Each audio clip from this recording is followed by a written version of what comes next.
Hola, buenas, soy el de siempre, el calvo de siempre. Hoy un día más con un invitado premium en nuestro videopodcast Más Barcelona. ¿Quién es? Enseguida os lo presento.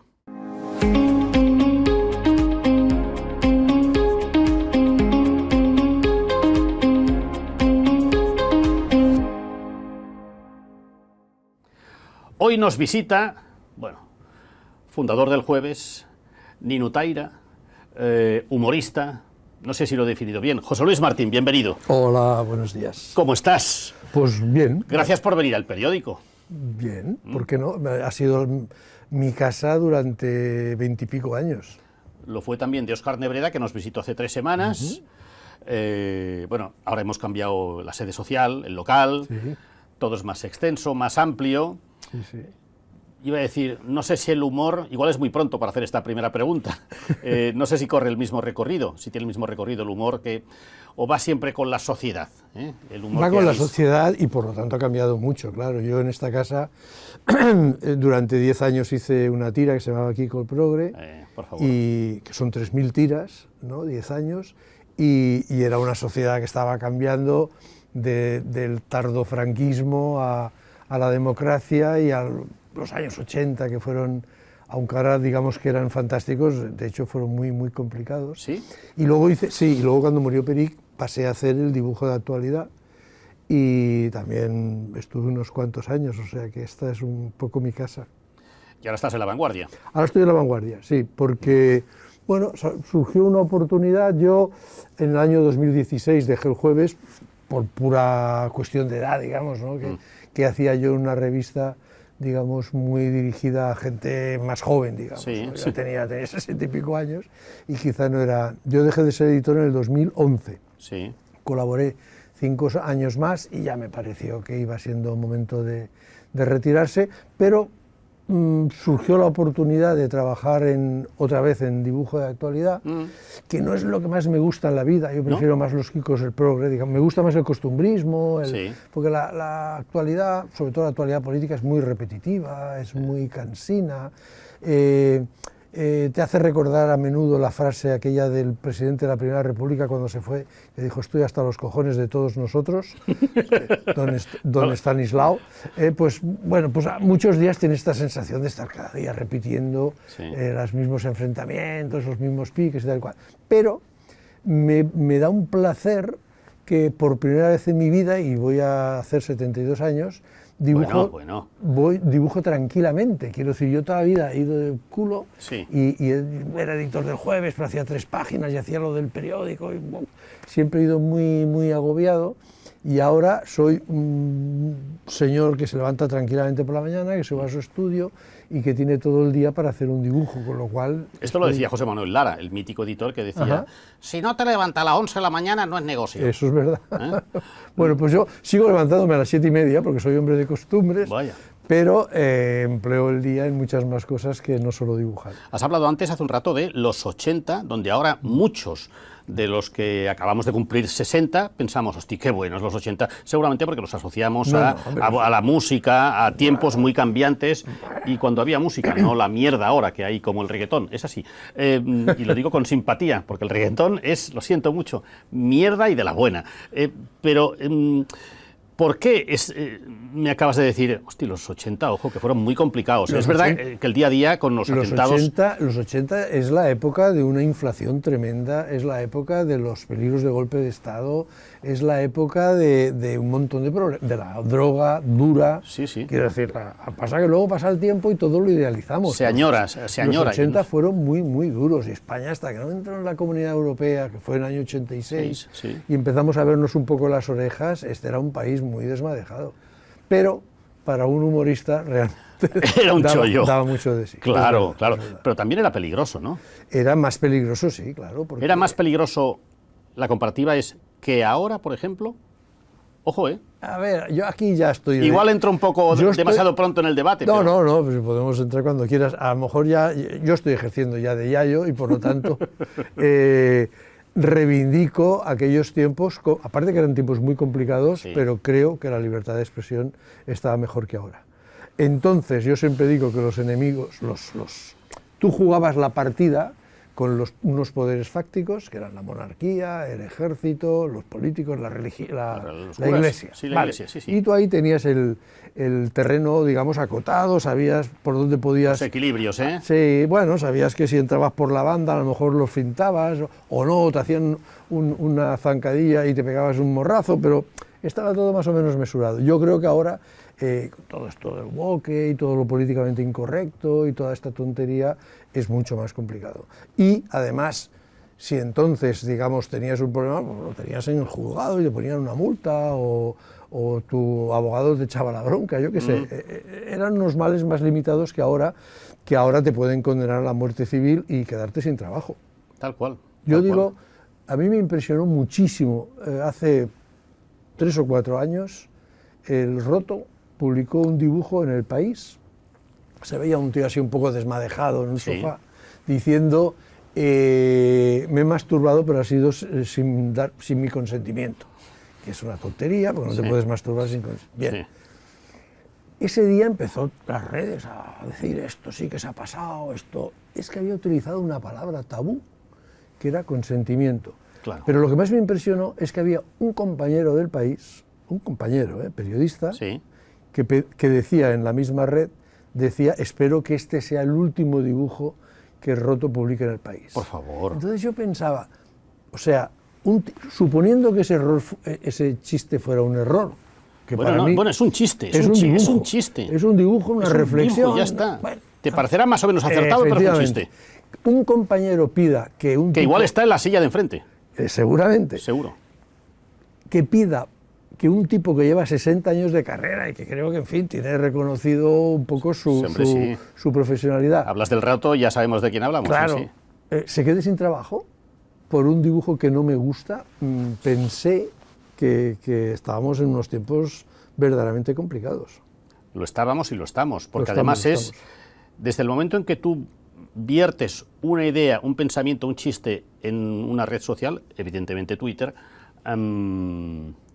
deja de ser tuyo y estás a expensas de lo que yo digo la tercera columna, que es la tercera columna de Twitter, a ver qué han dicho. Porque tú publicas algo para que la gente te conteste. No digas, no, publico algo y quien quiera que lo compre. No, esto no va así. Tú quieres saber si tu idea, tu pensamiento, tu chiste ha gustado. Claro, yo publico cada día en X puramente por saber si un dibujo tiene más o menos aceptación. Luego las cosas que me dicen procuro no hacer caso, porque además en ocasiones son hirientes. O sea, yo, por ejemplo, con todo el tema de la independencia de Cataluña, ahí habían comentarios, me habían dicho cosas que Hay una concreto que un día estuve 5 minutos tocado, diciendo, pero ¿por qué me dicen esto? ¿No? Hubo alguien que, yo no sé cuál era el dibujo, pero era un dibujo pues haciendo mofa y befa de los independentistas, y alguien puso, ahora este hombre sería de los que llevaría la bomba al Papus.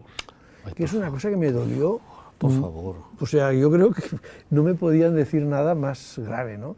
Y pensé, y piensas, pero ¿por qué la gente está tan cabreada y tal? Si la vida, primero es un dibujo. Segundo, no estás de acuerdo, pues di que no estás de acuerdo. Tercero, chico, cálmate un poco, hombre, tranquilízate, joder. Que solo es un dibujo. Que solo es un dibujito, ¿no? Y aparte, posiblemente, no digo que sea así, pero posiblemente esa persona, bueno, esa persona que lo apuntó, lo dijo primero para hacerte daño, porque cuando te etiqueta, sí, claro, la gente sabe que lo vas a leer, le harás caso más o menos, pero sabe que lo vas a leer, teóricamente, y después lo puede hacer desde el lavabo de su casa, y en el anonimato, en el baño, llamándose Mr. Albóndiga 45, diciendo, a este le voy a que se lo trague, para enviar, y ahí está. Pero entonces y a los 5 minutos vas mirando y refrescando, a ver tu ego, cómo se llena de likes, para ver cuántos está conmigo, y siempre hay una balanza, en este caso independencia o no independencia, luego las derechas e izquierdas, bueno, no es que se pierdan, ahora también están muy ensanchadas, ¿no? Pero siempre para ver qué dice la gente. Pero entonces la libertad de expresión depende de Mr. Albóndiga. De un millón de tribunales supremos, digamos, que cada día... Claro, yo vengo de un tiempo, yo siempre lo explico, en el que se trabajaba en circuito cerrado. Quiero decir, a ver, nosotros hacíamos el jueves, y yo te aseguro que hemos publicado en el jueves cosas absolutamente impublicables, te lo aseguro. Pero se han publicado. Pero se han publicado. Pero ¿qué pasaba? que aquello estaba en circuito cerrado para los lectores del Jueves. Había una gente que iba a un kiosco, pagaba un dinero y tenía lo que le gustaba. A mí cuando alguien me venía y me decía, es que esto es impublicable, esto es insoportable, no sé qué, siempre hacía una pregunta, solo una. Perdón, ¿usted compra el Jueves? No, señor. Entonces, adiós. Con toda la educación del mundo, pero su opinión me es indiferente. En cambio, me venía alguien y me decía, esto está muy mal. ¿Tú compras el Jueves? Sí. A ver, vamos a ver en qué me he equivocado o en qué tú estás equivocado. Pero es decir, esto con Internet se rompe. Ahora todo el mundo lo ve todo y todo el mundo puede enjuiciar todo. Entonces, claro, el tipo que te dice, no, es que lo que hace usted no está bien hecho. Bueno, pero a usted le gusta, no lo mire, coño, relájese. Sí, pero quiero que sepas que no me gusta y quiero que la gente sepa que no me gusta. Claro. Y si tengo 10 likes, mejor que si tengo 2. Sí. Bueno, pues esto nos conduce a una intranquilidad general que no sé si es buena, ¿no? Pero tal y como está el tema, es absolutamente irrefrenable, a no ser que un día el señor Musk diga, bueno, cierro Twitter. Difícil, porque le dará dinero, digo yo. No, por lo menos le ha dado poder. Bueno, sí, le ha dado poder. Que cuando lo compró todo el mundo nos reímos de él. Dijo, tonto, 50.000 millones de dólares. Y mira, cómprate un coche bueno, hombre. Ahora con el niño ahí en el despacho Val, que no se sabe si manda uno o manda al otro. O sea bueno, mandan los dos. Es tremendo. Bueno, es verdad que también lo que pasasteis con el Jueves, cuando difícilmente veníais o sea, había una base, el Papus Barrabás, con una base bastante sólida y muy comprada por la sociedad española, muy comprada. Hay una cierta injusticia histórica con algunas revistas que fueron de grandísima difusión y que han estado más olvidadas. Y has citado dos, Barrabás y Papus, son dos revistas que tuvieron un éxito. Que sí. Porque al final los productos son siempre responder a una necesidad. Entonces, el Papus sale el año 73 y el Barrabás el 72. Bueno, está Franco vivo, están todas las fuerzas del régimen luchando para que esto no se desmadre. Para controlar todo. Y publican cosas que no se podían publicar. O sea, que sí, y es una lucha absoluta con la censura diariamente, les llegan a cerrar meses, que es lo que más jodía entonces, porque te cerraban la revista 4 meses y de qué comes, ¿no? Pero, y claro, y eso respondía a una necesidad que tenía la gente de que se dijeran cosas y que se dijeran en cachondeo, y entonces tanto el Barrabás como el Papus tienen unas tiradas extraordinarias, y luego cuando se habla de la historia de la transición y tal, no se cita demasiado. Yo creo que se citan otras publicaciones que no tuvieron la misma acogida entre el público. Yo soy muy fan de Barrabás y muy fan del Papus. Como admirador del humor futbolístico, difícil también de gestionar, yo siempre, y me pilló con 8 años, era bastante seguidor de Barrabás porque se introducía el humor en el fútbol. Cosa que yo creo que hasta entonces era un tema muy poco... Se había hecho mucho humor del fútbol con el Shoot y este tipo de revistas, pero había humor costumbrista. Sí, exacto. Ahora, demasiado amable. Yo digo, mantengo la teoría de que Barrabás es la primera revista satírica del régimen que se publica durante el régimen. Exacto, sí. ¿Por qué? Porque cuando se criticaba a Pablo Porta, se estaba criticando a alguien nombrado directamente por Franco. Claro. Entonces estaba, digamos, atacando a la estructura del régimen. ¿no? Y entonces se empezó por ahí y ahí se abrió brecha y luego entra el Papus y va abriendo más brecha todavía, por el precio que tuvo que pagar. Pero quiero decir, la primera revista realmente satírica del régimen, para mí es Barrabás. Tú que ahora estás jubilado del Jueves, solo del Jueves, y que eres fundador de la revista, ¿hay cantera? ¿Sí? Hay muy buenos humoristas gráficos. Desafortunadamente para ellos, me sabe mal decirlo, pero quiero decir, nosotros cuando hacemos el Jueves, era una época de oportunidades para nuestra profesión maravillosa. Pues salían, claro, hubo todo el cierre, la debacle de las revistas del régimen, salieron de nuevas, la democracia pedía... La gente pedía revistas, libros... Opinión, gente que se arriesgara. Claro, cuando nosotros hacemos el Jueves, hay en el kiosco 5 o 6 revistas importantes de humor. Todavía está La Codorniz, está El Hermano Lobo, está el Por Favor, está el Papus, y habían algunas pequeñas como el Cocodrilo Leopoldo, pequeñas, menos difusión, como el Cocodrilo Leopoldo. Bueno, era realmente una ebullición. Cuando De hecho, yo lo expliqué siempre, cuando José Hilario, que es el inventor del Jueves, me propone hacer una revista de humor, lo primero que digo es otra. Porque no tenía mucho sentido. No, yo tengo una idea, una revista un poquito más fresca, pam, pam, pam. Bueno, y acertó con la fórmula, ¿no? Pero entonces había muchas revistas, había mucha competencia, nos ganábamos muy bien la vida, y entonces yo creo que el problema que hay ahora es que hay mucho talento, porque si tú miras el Jueves de este mes... Que sí, que sí. Hay unos dibujantes fantásticos y Sí, unos sí. humoristas cojonudos, que tienen que vivir una revista mensual, porque ya no da para semanal. Hay mucho talento, pero igual poco escaparate, ¿no? Para mostrar ese talento. Sí, pero nos hemos acostumbrado a todas las redes, que tú tienes mucha difusión y mucha hostia, pero Ya. la luz no te la pagan. Claro, claro. Entonces, claro, dices, no, tengo 50.000 likes cada día con el chiste. Sí, ya. sí, y sí. se lo explicas a la compañía del agua, esto, Claro, sí, ¿cómo sí, lo sí. hacemos, no? Claro. Esto me lo dijo una vez el Cesc, que es un gran dibujante Sí, señor. también de la transición, que estaba muy desanimado. Yo le dije, maestro, pero usted tiene mucho prestigio. Y dice, sí, pero con el prestigio no pago la luz. Y siempre he sido consciente de esto, ¿no? Entonces, sigue habiendo muchísimo talento, pero mucho, y lo que yo no veo es la oportunidad de ganarse la vida decentemente. Y no sé si para marcas después que quieran arriesgarse a introducir su producto en revistas como El Jueves. Esos siempre fueron muy renuentes, no. La publicidad siempre tuvo un miedo terrible al Jueves. Además era una circunstancia muy estúpida, porque tú ibas a hablar con el jefe de la agencia de publicidad, ¿no? Sí.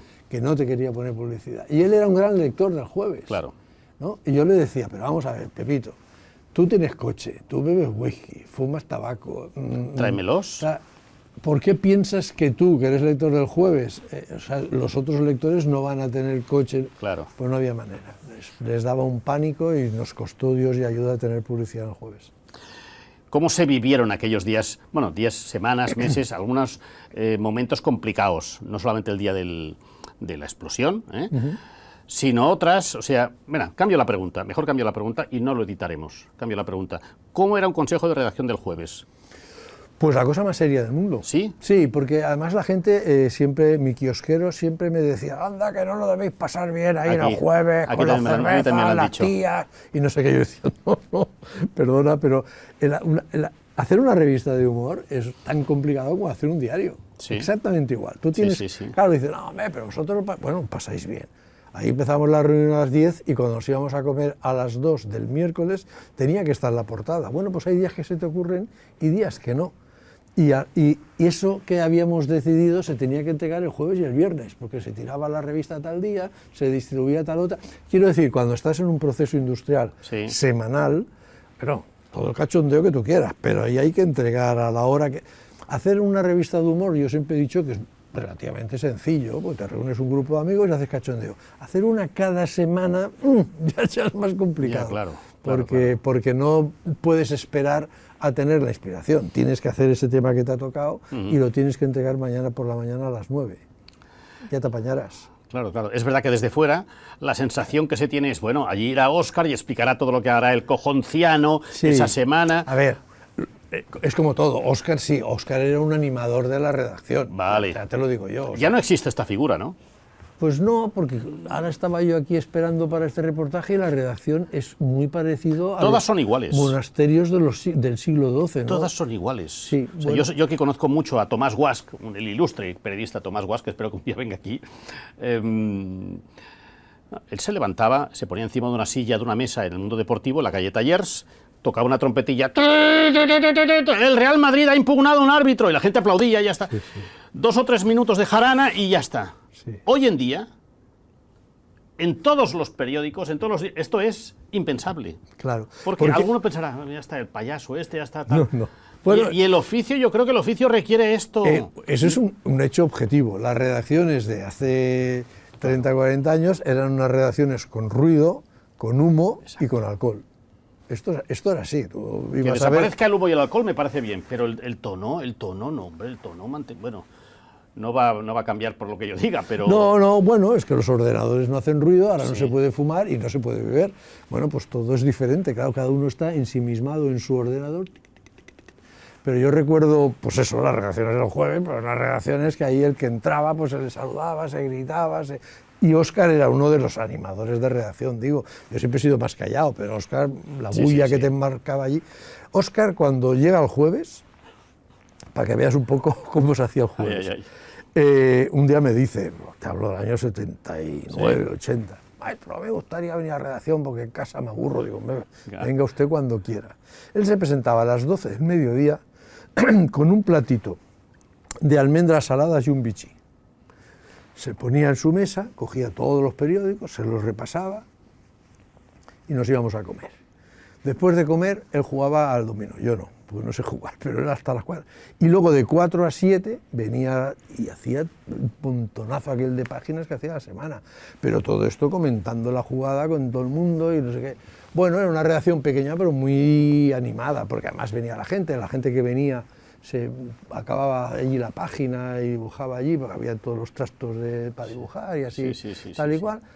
Bueno, pues todo eso ahora ya no es posible, pero no es posible ni siquiera por cuestiones laborales. O sea, alguien que venga allí y ocupe una mesa representa que para la empresa ya es un autónomo no declarado, y te pueden montar un cipostio de narices. No, pero la sensación de que ahora alguien, ya no digo totalmente, constantemente que grite o que se levante y se ponga encima de una silla como hacía Tomás, tampoco lo hacía cada día, ¿no? Bueno, si lo hace alguien, se lo llevan los loqueros, digamos. No, hay malas miradas, es decir, hòstia, este tío otra vez está gritando, joder, deixa'm treballar, que estic aquí fent un article, respecta. Sí.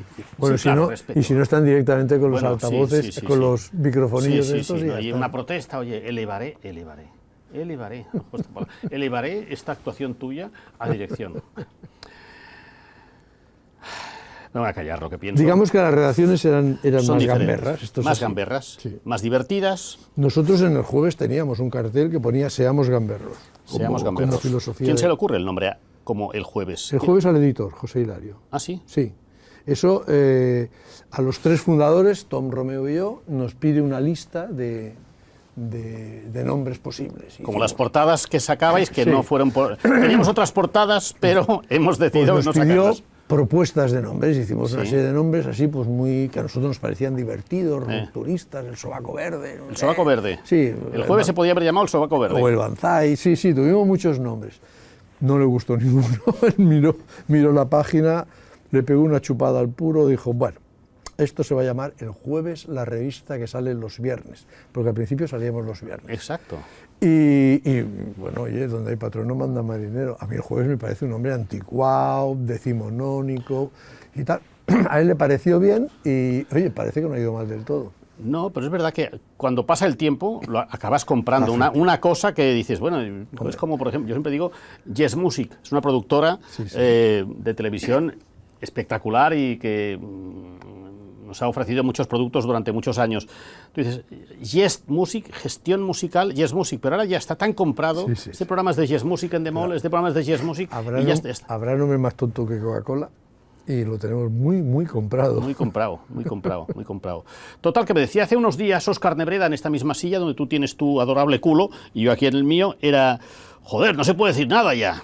Tú eres de esta... Es lo que decimos los abuelos, sí. Claro, porque realmente ahora coges un jueves de hace un montón de años y un 80% del material no se puede publicar. ¿Por el acoso de las redes? Y en general de la vida, porque es incorrecto, porque has tratado no sé qué, porque le has dicho a alguien gitano, al otro le has dicho no sé cuántos. Saldrá el colectivo de carpinteros calvos diciendo que tal, ¿no? Sí, claro, al final, ahora estamos en una sociedad en la que todo el mundo tiene derecho a ofenderse.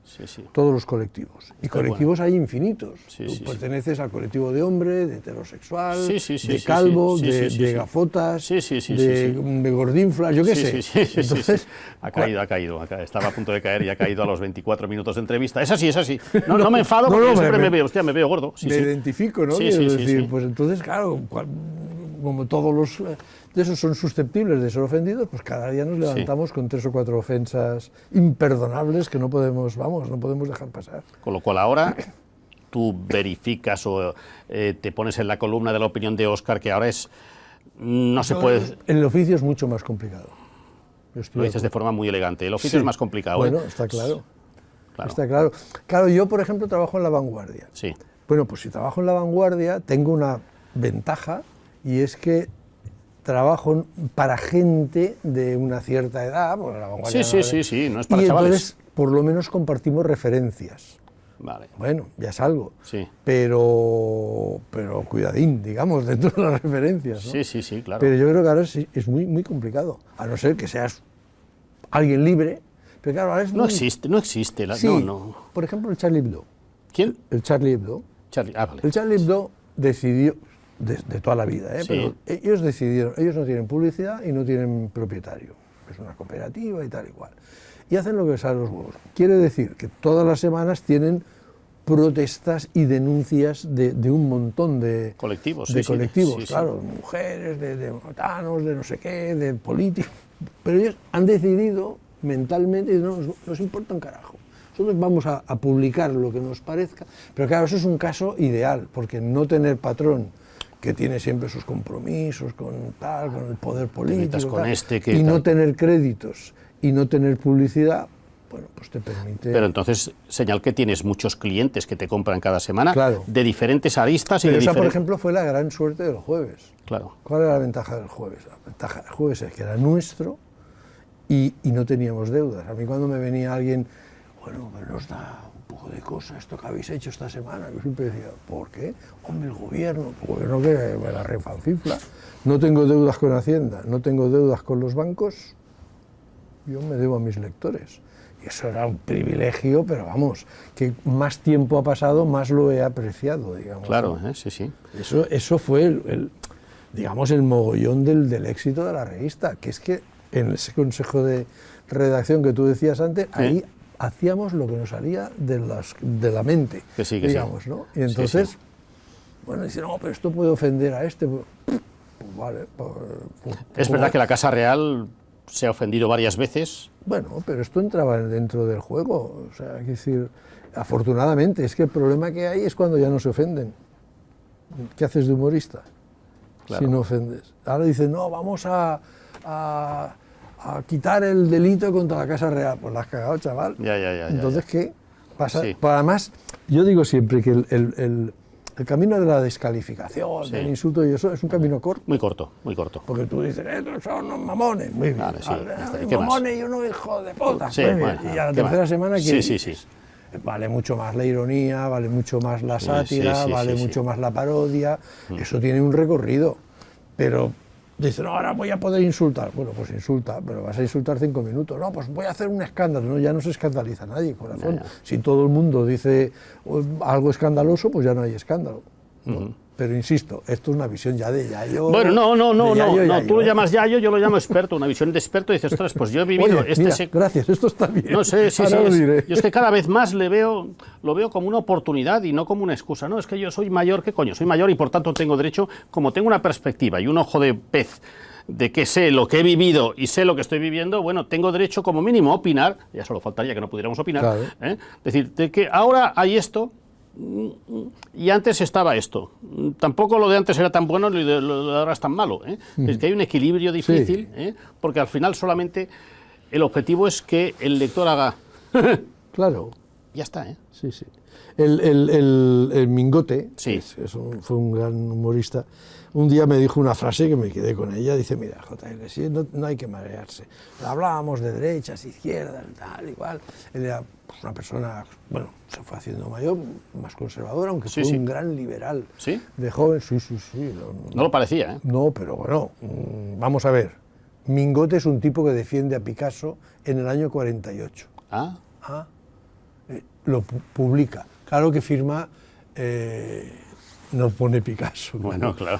Pone Tommaso, no sé qué, pero bueno, todo el mundo entendía que estaba... Y él siempre defendió a Picasso. Bueno, eso... En el año 48. En el 48 no era tan fácil de hacer. No, claro. Era un tipo, es de los tipos más libres que he conocido, que luego publicó hasta los 90 y pico y a lo mejor se hizo un poquito más conservador. Un día me dijo, mira, JL, si esto de las derechas y la de izquierda, eso está muy bien. El humor, hay 2 categorías, el bueno y el malo. Y estoy absolutamente de acuerdo. Se puede hacer humor de lo que sea y se puede hacer bueno o malo. Es más, lo que alguien hace sobre un tema determinado y no funciona o ofende o no sé qué, otro lo puede hacer sin ofender. No me preguntes por qué. pero hay gente que tiene la habilidad o el don o la facilidad para tocar un tema. Por ejemplo, hay un marionetista americano muy famoso, que siempre olvido el nombre, que la marioneta que tiene es un terrorista árabe que ha muerto en bomba. Sí. Eso no se puede hacer. Bueno, tiene un éxito brutal, pero es que es muy bueno. O sea, es que la marioneta es una calavera. Claro. Habla con él y la gente a la vez que se ríe grita, ¡os mato! ¡Os mato! Bueno, eso no se puede hacer. Es imposible. ¿No? ¿Cómo vas a hacer humor con un terrorista suicidado? Claro. Ese lo hace. Y te lo quedas mirando y piensas, y funciona, y hace shows para gente normal, no para... Y la gente ríe que se revuelca de risa. Iba era una persona que podía insultarte y te hacía gracia.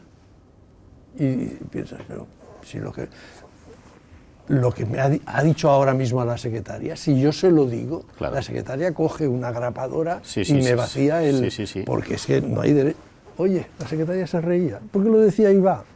El humor tiene un componente misterioso que yo todavía no he descubierto, según el cual una cosa misma dicha por uno o dicha por otro puede ser ofensiva o no. Es más, un mismo dibujo hecho con un tipo de letra o con otro funciona más o funciona menos. Misterios del humor gráfico. O un mismo texto que publiques en Twitter y el mismo texto en Instagram. En Instagram recibirás rosas y en Twitter insultos desde el primer día. Ahí ya no soy experto. Sí, bueno, yo tampoco, pero más o menos por lo que veo. José Luis Martín, muchísimas gracias por acompañarnos en esta charla amable, distendida. Humorística, distendida. Yo apuesto más por la distensión cuando me dicen, oye, Sergi, ¿haces humor? Digo, no, yo ya me he quitado de este equipo porque lo veo muy peligroso, muy complicado y muy difícil. Pero bueno, hemos hablado con alguien que sabe y domina del oficio. José Luis, muchísimas gracias por venir Sergi. al periódico. Sabes que estés donde estés, siempre es y será tu casa. A vosotros, gracias también por vernos una semana más. Gracias y hasta pronto.